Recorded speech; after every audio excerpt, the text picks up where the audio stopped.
Здравейте, моето име е Велизар Иванов и работя като асистент комуникации в Европа директно Сливен.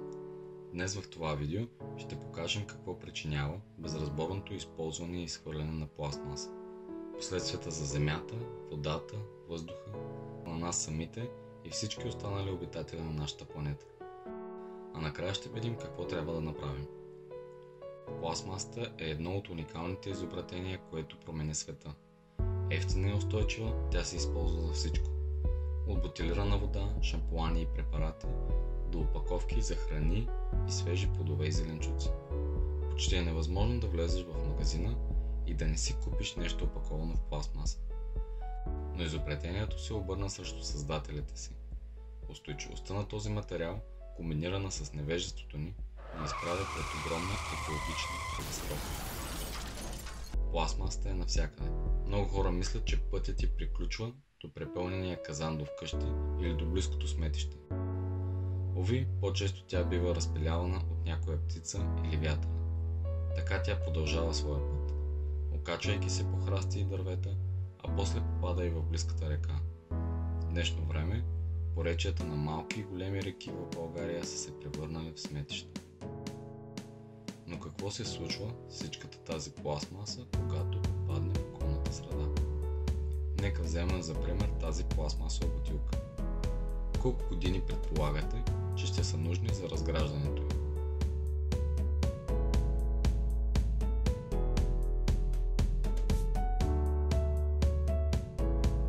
Около 450 години. Но истината е, че повечето пластмаса, направена от петрол, не се разгражда. Под влиянието на слънчевите лъчи, тя се раздробява на малки частици, невидими за човешкото око, наречени микропластмаса. И така тя попада наистина навсякъде. Пластмаса и микропластмаса са открити в почвата в Алпите, в снега в Антарктика и дори в най-дълбоките части на океана.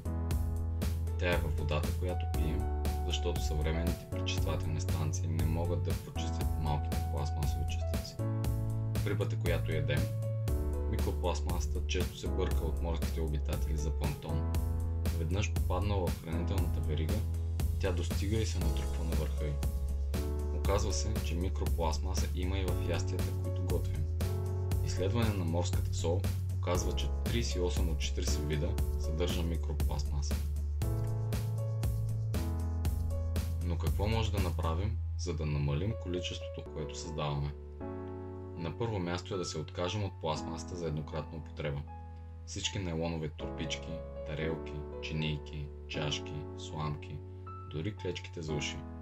Повечето от тях използваме за не повече от 5 минути. След бързата им употреба, както разбрахме, те остават за доста по-дълго време на планетата. И понякога се случва ето това.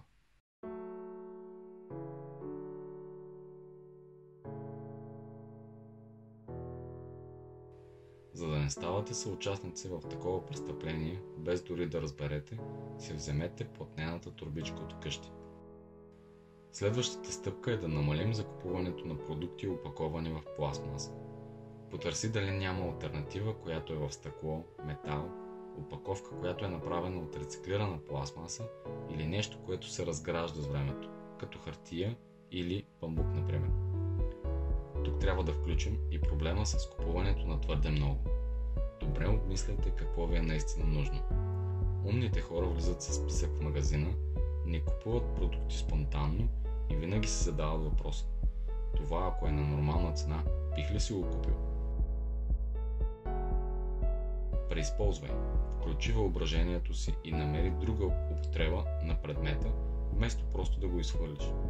Тук искам да ви покажа няколко идеи за това какво можеш да направиш с пластмасови бутилки, гуми.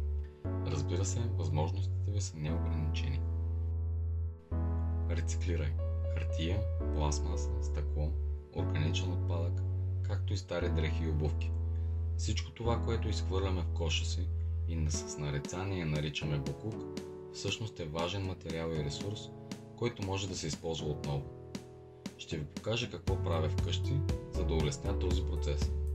На първо място отделям хартията и картона в една хартиена торба. Всички бутилки, пластмасови, стъклени и алуминиеви, събирам в голям чувал и ги разделям на място един път в месец. Използвам една пластмасова саксия за събирането на битовия отпадък, който след това отива в компоста или просто заравям двор. На последно място, един път в годината, отделям торба с дрехи и обувки, които вече не харесвам или са износени, и ги дарявам на нуждаещите се или ги оставям отделно до контейнерите. Със сигурност има хора, които биха им се зарадвали. Друго нещо, което може да се направи, е ден за почистване.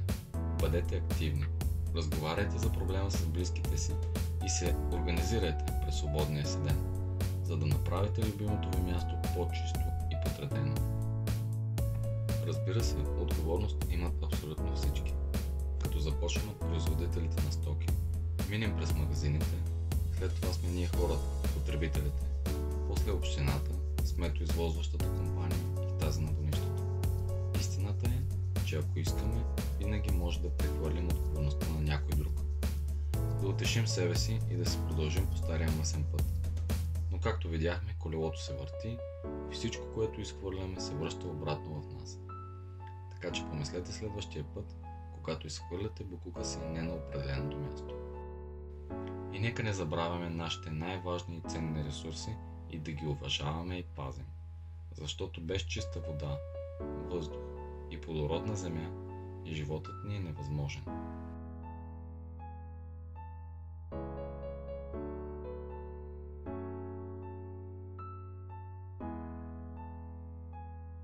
Проект на Фондация Европейски младежки инициативи, съфинансиран от Европейския съюз.